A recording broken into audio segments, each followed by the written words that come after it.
Dad, you got something to say? I'm a wholesome, loving father of two.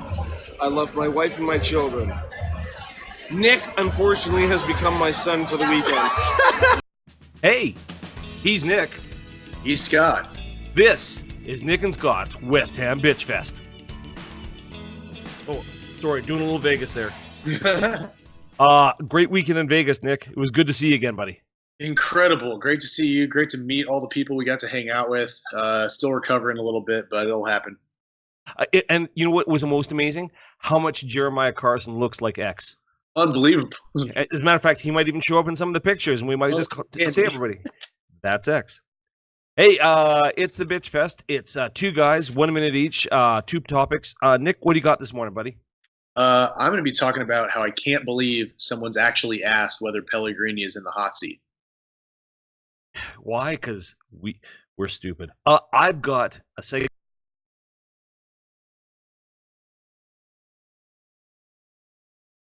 Hey, look, we're back. I can see you this time. Oh, you stopped. Nope. Oh. Did I?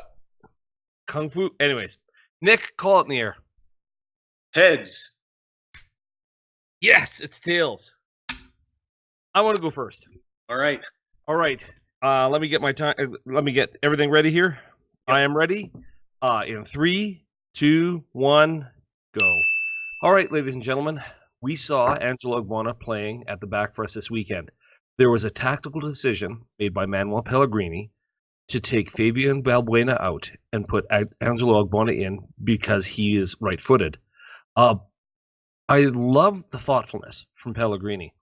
I love the fact that he's intelligent enough to go, hey, you know what? I'm going to go find a way to best defend against another club by specifically choosing which foot. The only problem is the individual he chose to go out there couldn't use either foot to save his life this weekend. It's unfortunate because I think we're seeing why there's so much effort being put into young center backs nowadays because of the need for the speed on top of the physicality. And Angelo, our sweet prince, dude, I love you. I'm glad you've been here. Look, it is time for us to take the deal with the folks out in Turkey and say, look, Angelo, thank you and good night. Sir, you've been a great servant, but the game has passed you by. It's time to move on, and I am done. Right.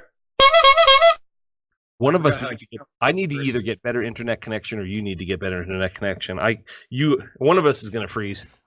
I'm going to end up stitching this all together and making this look brilliant, so don't worry about it.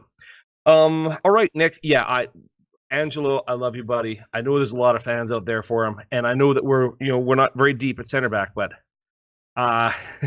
he showed me this weekend why he's not workable anymore. All right, buddy, you got 1 minute. You ready to talk about why we should fire Manuel Pellegrini? Not quite. All right, in 3, 2, 1, go. All right, so this one's actually gotten me pretty worked up. The fact that the day after the Brighton game, I've seen a number of different people on Twitter, people on YouTube asking whether or not Pellegrini's in the hot seat, whether or not this opening two performances is not good enough from our manager. Absolutely ridiculous. So obviously when we lost all 4 games last season, that was definitely not what anybody wants to see. But we've clearly seen an improvement since then. We lost the last 4 games last year and still managed to be competing for 7th on at least 5 occasions over the course of last season. This season, we've come out and lost to a team that we can more or less expect to lose to.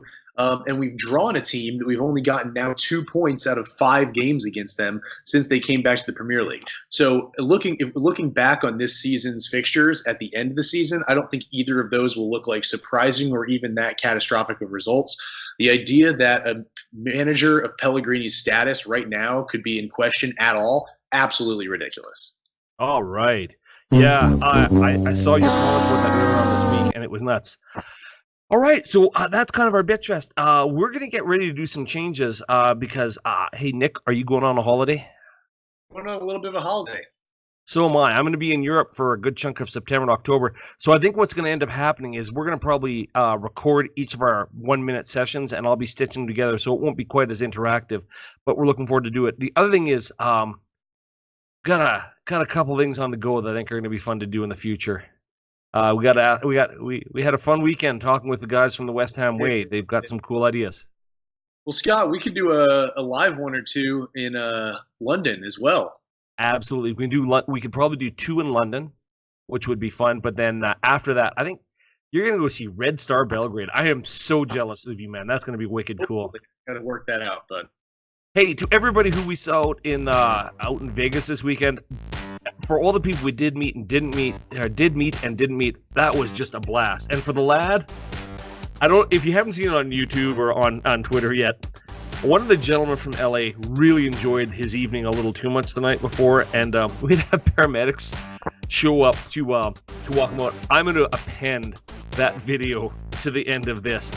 There's nothing quite like having "I'm West Ham Till I Die" being sung to you as you're being wheeled out, and then as you're going out the door, you hear what were people singing, Nick? We can see you sneaking out. It was great. All right, hey Dick, you got anything to say to the people in YouTube land out there? No, stay tuned for what we've got coming up. All right, buddy. Hey, in the interim, come on, you irons. Oh, your irons. All right. Well, hey, at least my internet connection stayed up for that one. Hey,